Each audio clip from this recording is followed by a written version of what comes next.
Hi everyone, Comic Book Reviewer here.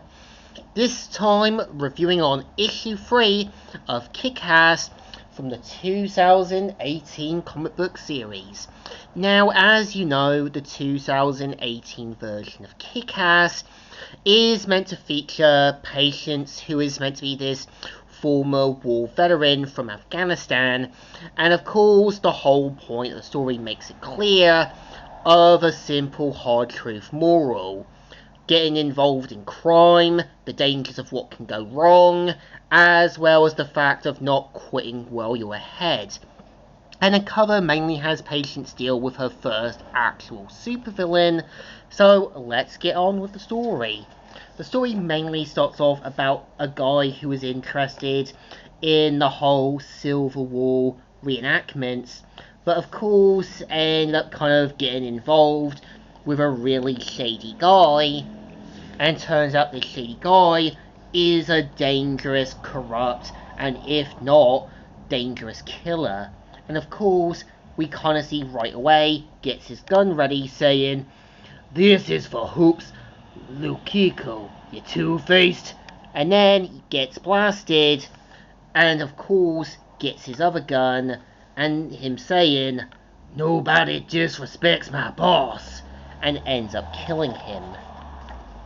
And of course, gets taken away, ends up going to prison, and of course, ended up escaping 2 years later. And right away, we see how Maurice and his team plan to bring in one of their heaviest hitters, and right away, this just shows you right away what can go wrong. When you get a bit too good for your job, some people might go for the more dangerous, corrupt, and if not, something far worse than you, much like the film Scarface, showing that you can basically bring a shark into a pool, but the bigger shark might do a lot more harm than good. And of course, we kind of see how in a sort of safe house, we see how the guy known as Violent Singer says, "You don't ask me questions, I ask you questions. Now get out of my sight." And right away, we see how Edwina and Patience are mainly shopping with their children. And of course, we do see how Edwina does want to see the good in Maurice, and points out he's a good man. And right away, we see how some kids who are meant to be these sort of a bit of these kind of troublemakers, but the only problem is they have no idea that Patience is from Afghanistan. So of course, due to her being a war veteran, she's not exactly going to hold back punches if these kids anger and upset her. But we see how obviously right away, Patience's limits get pushed, and right away we see how Edwina has to remind her she's not in Afghanistan anymore. And if someone has to remind you that, obviously, you're not in a John Wayne, a Steven Seagal, or a Bruce Willis movie, they have to remind you that this is the real world. There's going to be consequences if you act on your emotions and do something incredibly stupid.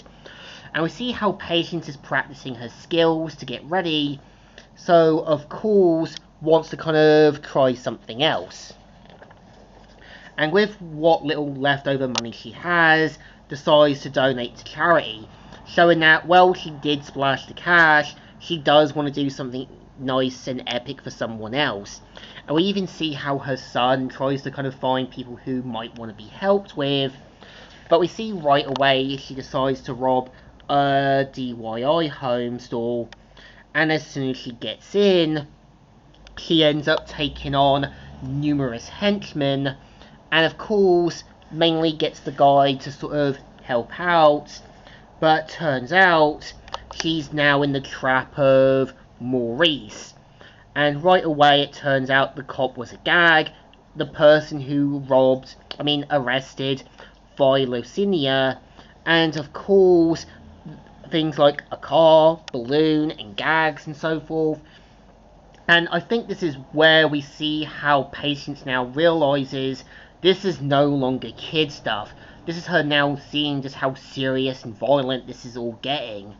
Until then, ends up meeting Philo Senior, saying, "What the hell is going on here?" And right away we see how even Patience realizes Maurice is all part of this.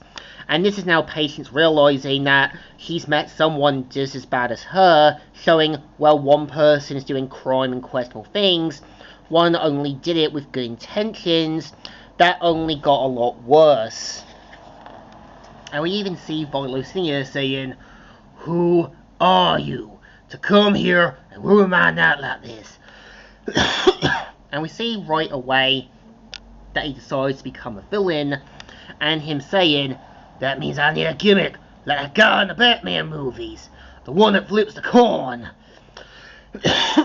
And decides to do the same gimmick like Two-Face, and of course decides to flip the coin and saying, "I can't believe it, caught it, I don't believe it," and of course decides to let them go. But in the end, Philo Senior decides to kind of still go crazy, and of course right away we see how they decide to take the mask off to kind of see what their target is. And this is where Patience's intentions go from bad to worse, knowing that she's now, much like in the film Scarface, in a situation that hits you over the head, that she made so many bad choices, decisions, as well as kind of questionable paths that put her into this mess. And this is the story. So I think issue 3 is kind of okay. Once again, it is going right away into the same tropes like the film Scarface, the same things like basically Goodfellas and all that, showing how you do questionable things, it gets worse. And when things get worse, you're in a situation that you can't undo. And I think the point of Philo Senior is going to be an example of what can happen when you play in the pool. A shark will come and get you, showing that Philo Senior has no love, concern, care, as well as sympathy for anyone else, and is basically just a much more bigger danger than what Patience was. Not the best issue, not the greatest, but it still deserves a thumbs in the middle. Kind of alright, but kind of okay. So, Comic Reviewer here, signing out.